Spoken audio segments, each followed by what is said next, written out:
Okay, Colloquial English Part 3 योभन्दा अगाडि Colloquial English Part 1 र Part 2 मैले अपलोड गरिसकेको छु। त्यसको लिंक म यो भिडियोको कमेन्ट बक्समा राखिदिने छु। अब Colloquial English नजान्दाखेरि दैनिक बोलचालमा एभ्रीडे टकिङमा समस्याहरू आउँछन्। त्यसको लागि नै हामी Colloquial English पढ्दै आएका छौं। Colloquial English भनेको इन्फर्मल खालको इंग्लिश जो चाहिँ कमनली युज हुने गर्दछ। जस्तै फ्लाइ ट्र्याप भनेको माउथ, मुखलाई नै फ्लाइ ट्र्याप पनि भन्छ। तपाईलाई कसैले close your fly trap, you talk too much भन्यो भने तपाईको मुख बन्द गर्नुहोस्। तपाई धेरै बोल्नुहुन्छ, धेरै कुरा गर्नुहुन्छ भनेपछि क्लोज युर फ्लाइ ट्र्याप भन्दाखेरि त फ्लाइ ट्र्याप भनेको के हो भन्नु भएन। फ्लाइ ट्र्याप भनेको मुख रहेछ र कलोक्वियल इंग्लिशमा द माउथलाई नै फ्लाइ ट्र्याप भनेको रहेछ। ओके, नाउ नेक्स्ट स्लाइड हेरौं। फॉल आउट भनेको टु डिपार्ट। फॉल आउट हुनु भनेको त टु डिपार्ट हुनु रहेछ। डिपार्ट भन्ने शब्द छुट्टिनु भन्ने बुझिन्छ। डिपार्चर भनेर पनि हामीलाई थाहा छ। डिपार्चर टाइम भन्यो भने छुट्ने समय हुन्छ। त्यसो हुँदा टु डिपार्ट भनेकै छुट्नु भयो। फॉल आउट छुट्टिनु। Let's fall out. I have to get up early in the morning. यो कति बेला भनेको होला? तपाई आफूले गेस गर्नुहोस् त। Let's fall out. I have to get up early in the morning. अब छुट्यौं है। छुटौं अब। म बिहान छिटै उठ्नु पर्छ। भनेपछि हो बेलुका सुत्नु भन्दा अगाडि गफ गरिरहेको साथीहरुसँग Let's fall out. I have to get up early in the morning. बिहान मेरो छिटै उठ्नु पर्ने छ। छिटै उठ्नु पर्छ। Let's fall out now. अब हामी छुटौं है भन्यो। Let's fall out. Fall out भनेको छुट्नु, छुटिनु लाई नै fall out भनेर भनिन्छ। Now, let's move on to next slide. Drop it. Drop it भनेको सामान्य मिनिङमा त ड्रप भनेको कुनै कुरालाई झाड्नु, खसाउनु, ड्रप गर्नु भन्ने पनि हुन्छ। तर ड्रप इट भन्यो कसैले भने forget it, never mind. केही छैन यसलाई बिर्स। केही छैन यसलाई बिर्सिदेऊ भनेको रहेछ ड्रप इट भनेको। तपाईले कुनै मिस्टेक गर्नुभयो, I am extremely sorry what I did, what I said भन्दै तपाई कुरा गरिरहनु भएको थियो। ड्रप इट भन्यो। ड्रप इट भनेपछि के बुझ्नु पर्यो तपाईले भने forget it, यसलाई बिर्सिदेऊ, never mind, केही छैन बिर्सिदेऊ। Never mind, just drop it. Never mind, just drop it. कुनै साथीले तपाई प्रति केही काम गर्यो, रिग्रेसन भयो, उसलाई पश्चाताप भयो भने तपाईले never mind, just drop it भन्दिनुहोस्।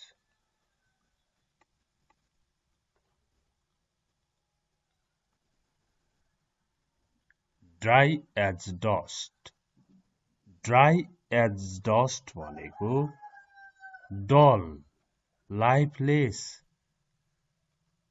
यो लाइफलेसको मिनिङ यतापट्टि डलको मिनिङ यतापट्टि परेछ तपाईले यो बुझ्नु होला अथवा यसलाई म ब्याकमा लग्छु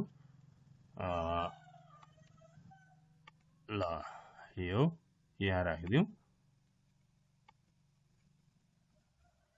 यो ड्राई एज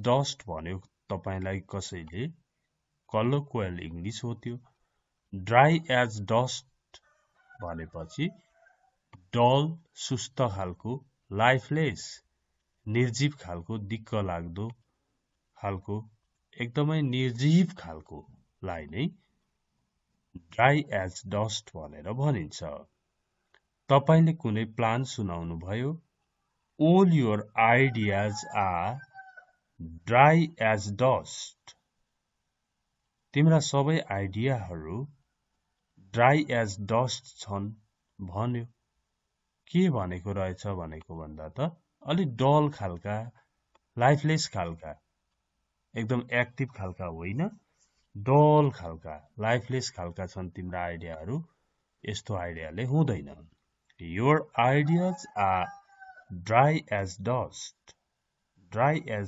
भन्यो भने नेगेटिभ कुरा बुझ्नु पर्यो तपाईले तपाईका आइडियाहरू राम्रा छैनन् भन्न खोजेको भन्ने कुरा बुझ्नु पर्ने हुन्छ ओके नाउ नेक्स्ट यसमा फार आउट भनेको कस्तो रहेछ फार आउट भनेको भन्दाखेरि त फार आउट भनेको त कुल ग्रेट एक्स्ट्राअर्डिनरी लाई पो फार आउट भन्दो रहेछ असाधारण राम्रो खालको असाधारण खालको एकदम एक्स्ट्राअर्डिनरी खालकोलाई चाहिँ फार आउट भन्दो रहेछ कलोक्वल इंग्लिशमा तपाईले गीत गाएर सुनाउनु भो कसैलाई your voice is really far out भन्छ your voice is really far out तपाईको भोइस वास्तवमै फार आउट छ भन्यो फाउट भनेर भन्छ यसलाई के भनेछ भन्दा त एक्स्ट्रा अर्डिनरी छ भनेर भनेको रहेछ far out okay now next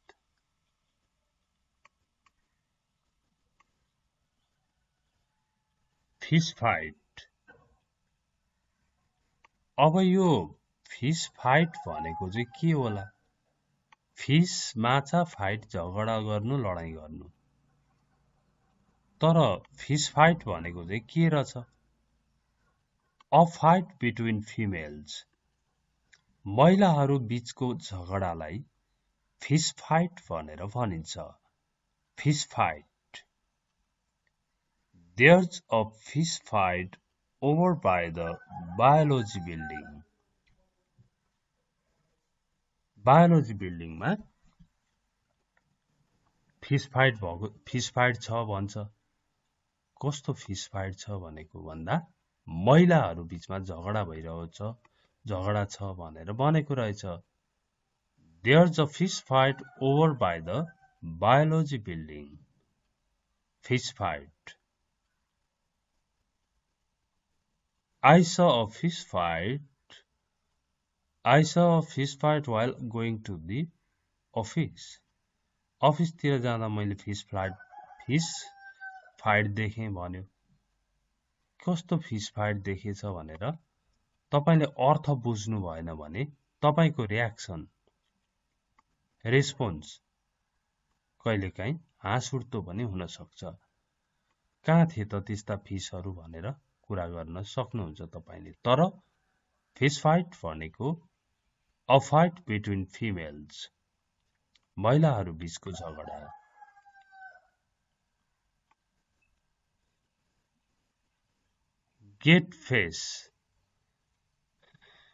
get face भनेको To gain respect, to increase one's status.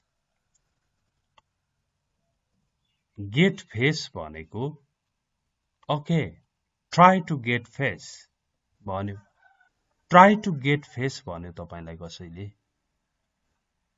Try to get face भनेको के रहेछ भन्दा ट्राई टु गेन रेस्पेक्ट आदर सत्कार पाउने प्राप्त गर्ने प्रयास गर अथवा तिम्रो स्ट्याटस चाहिँ आफ्नो स्ट्याटस आफ्नो जुन स्ट्याटस छ त्यसलाई चाहिँ बढाउने प्रयास गर है भनेको रहेछ ट्राई टु गेट फेस भन्यो भने ओके मान सम्मान पाउनु बढाउनुलाई नै गेट फेस भनेर भनिन्छ he is doing his best in life to get face he is doing his best in life भनेको उसले जीवनमा उसले सके जति प्रयास गरिरहेको छ किन टु गेट फेस भनेको मान सम्मान आदि इत्यादि बढाउन आफ्नो स्ट्याटस बढाउन आफ्नो रेस्पेक्ट बढाउनलाई उनले सक्दो प्रयास गरिरहेको छ he is doing his best सक्नेसम्म गरिरहेको छ okay now get someone's goat भन्दाखेरि त कसैको बाख्रा लानु भन्ने बुझिन्छ पाउनु लानु तर गेट someone's goat भनेको टु इरिटेट someone कसैलाई रिस उठाउनु इरिटेसन गराइदिनु लाई नै गेट someone's goat भनेर भनिन्छ तपाईलाई चाहिँ कसैले रिस उठायो आज मलाई किन रिस उठाउँदैछस् किन दिक्क लागिरहेछस् भन्नु पर्यो भने why are you getting my goat today why are you getting my goat today भनेर सोधिन्छ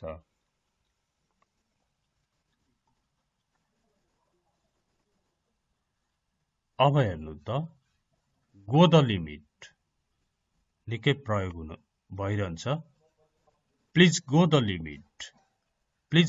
लिमिट भन्यो तपाईलाई कसैले भने सम्भव भएसम्म धेरै गर्नुहोस् है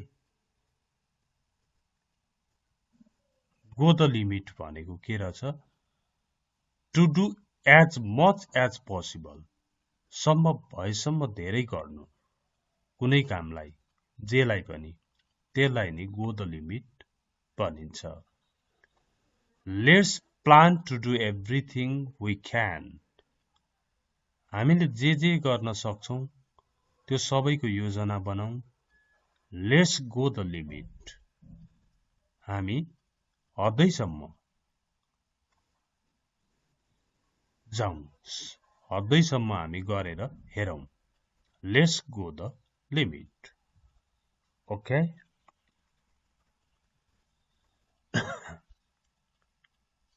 okay now it's finished it's very short video अहिलेसम्म के हेरिएछ एकपल्ट हामी सरर हेरौं है फ्लाइ ट्र्याप माउथ रहेछ मुख फल आउट छुट्टिनु फल आउट ड्रप इट यसलाई बिर्सिदेऊ छोड्देऊ अब drop it dry as dust सुस्त निर्जीव खालको काम नलाग्ने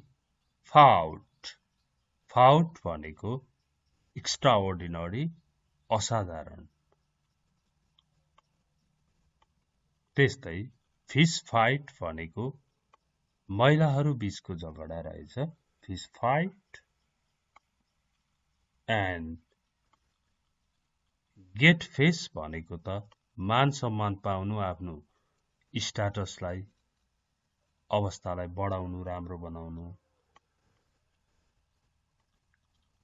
गेट समोन्स गट भनेको इरिटेट गर्नु, रिस उठाउनु, झमेला दिनु। गो द लिमिट भनेको सम्भव भएसम्म धेरै गर्नु। Okay, that's the end of this very short video. तपाईले यो भन्दा अगाडिको दुईटा पार्ट हेर्नु भएको छैन भने डेस्क्रिप्सन लिस्टमा अथवा कमेन्ट बक्समा म लिंकहरू राखिदिने छु र इंग्लिश लर्निङ होम ELH मा लामो वर्डहरूको लिस्ट मैले अपलोड गरेको छु, त्यो पनि हेर्न नभुल्नु होला, शेयर गरिदिनु होला। Thanks for watching this video. See you next time. Bye bye.